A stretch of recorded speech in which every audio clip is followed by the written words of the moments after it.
নমস্কার বন্ধুরা, আমার চ্যানেলে আপনাদের স্বাগত। তো প্রতিদিনের মতো আজকেও একটা নতুন ধরনের ভিডিও নিয়ে এসেছি। আজ বানাবো তরমুজের খোসা দিয়ে একটা দারুণ স্বাদের রেসিপি। এটা খেতে এতটাই টেস্টি হয় যে কাউকে না বলে দিলে সে কিছুতেই বুঝতে পারবে না যে এটা তরমুজের খোসা দিয়ে তৈরি। তো চলুন দেখে নেওয়া যাক আমি কিভাবে এই রেসিপিটা রান্না করি। এখানে নিয়েছি তরমুজের খোসা। এরপর এই খোসাগুলোকে কেটে নেব,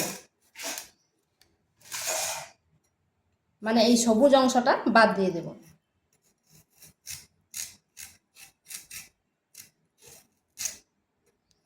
এই যে এইভাবে সবুজ অংশটা বাদ দিয়ে দিচ্ছি।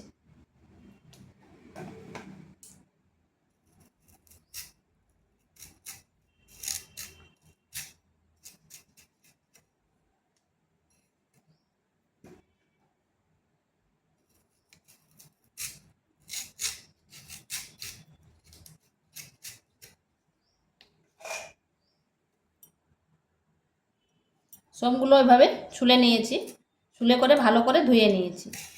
এরপর এগুলো কেটে নেব।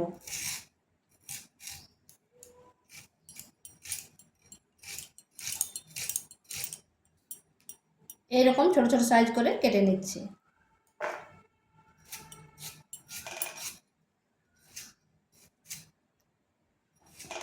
এগুলো ছুলার পরে এই কারণে ধুয়ে নিয়েছি, মানে কাটার পরে আর ধুবো নি, তাতে প্রচুর জল বেরোবে, ওই জন্য আগেই ধুয়ে নিয়েছি।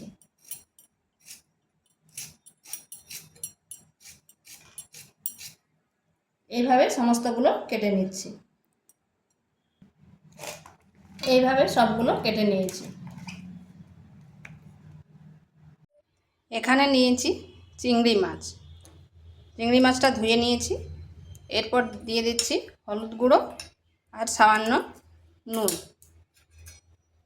এগুলো ভালো করে মাখিয়ে নিচ্ছি।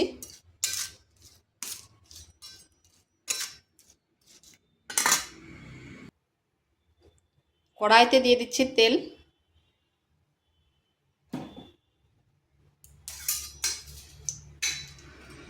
মাছগুলোকে হালকা একটু ভেজে নেব।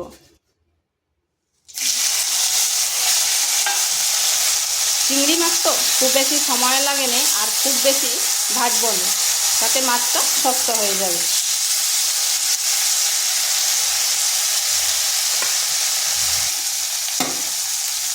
মাছটা ঠিক এরকম ভাজবো। তো এটা হয়ে গেছে, এরপর তুলে নিচ্ছি। ওই কড়াইতে আর 2 চামচ তেল দিয়ে দিচ্ছি।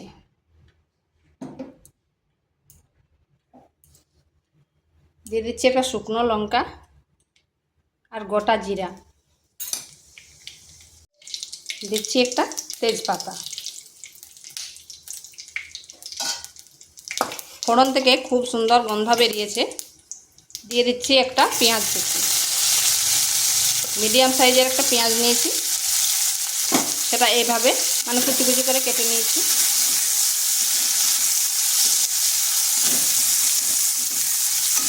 পেঁয়াজটা হালকা একটু ভেজে নিচ্ছি।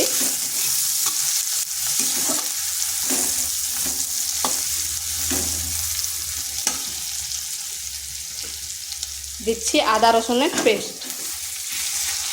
এটাকেও একটু ভেজে নিচ্ছি যাতে তার কাঁচা গন্ধটা চলে যায়।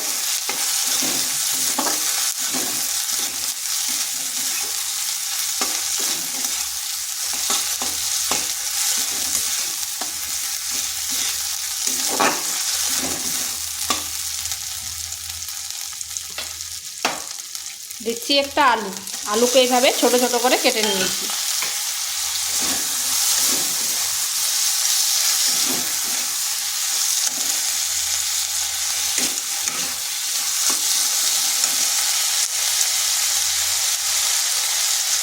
দিচ্ছি পরিমাণ মতো লবণ। আলুটাকে একটু ভেজে নেব।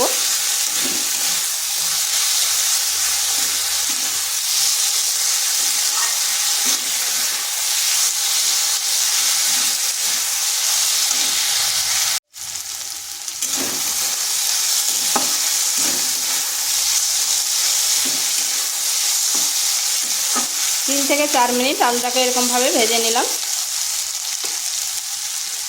দিয়ে দিচ্ছি একটা টমেটো।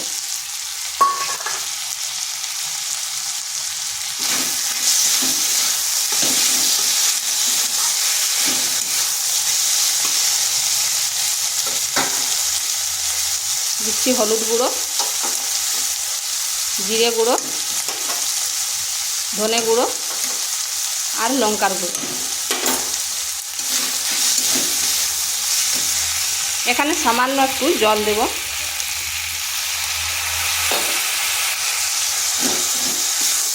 যাতে মশলাটা না পুড়ে যায়। এরপর এটাকে বেশ কিছুক্ষণ কষিয়ে নিতে হবে।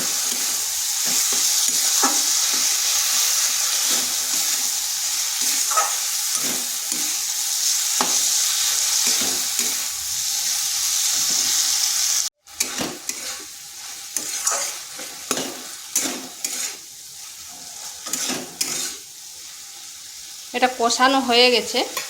দিয়ে দিচ্ছি কেটে রাখা তরমুজের খোসাগুলো।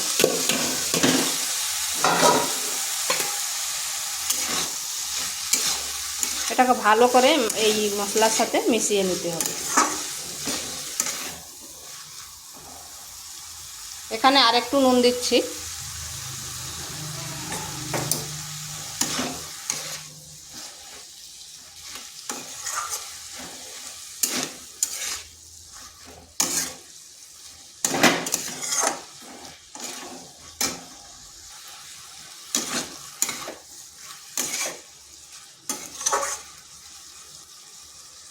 এটাকে ঢাকা দিয়ে 5 থেকে 7 মিনিট রেখে দিচ্ছি।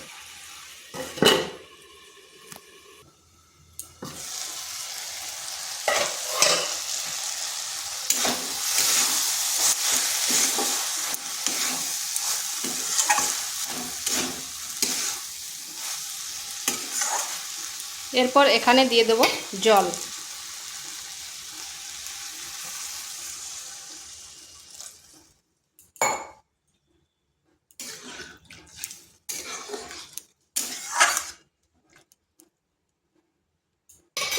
দিয়ে দিচ্ছি চিংড়ি মাছগুলো।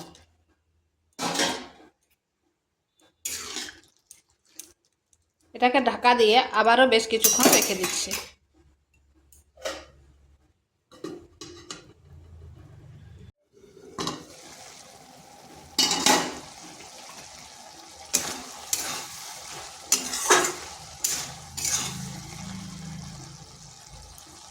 দেখুন তরমুজের খোসা এবং আলু খুব সুন্দরভাবে সিদ্ধ হয়ে গেছে। এখানে দিয়ে দিচ্ছি গরম মশলা।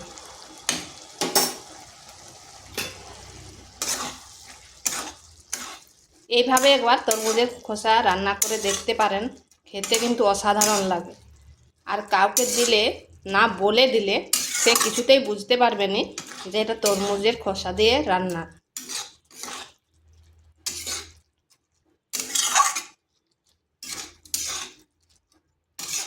সেটা হয়ে গেছে, এরপর নামিয়ে নেব। তো ভিডিওটা ভালো লাগলে লাইক, শেয়ার, কমেন্ট অবশ্যই করবেন। আর নিত্য নতুন রেসিপি পাওয়ার জন্য চ্যানেলটিকে সাবস্ক্রাইব করবেন।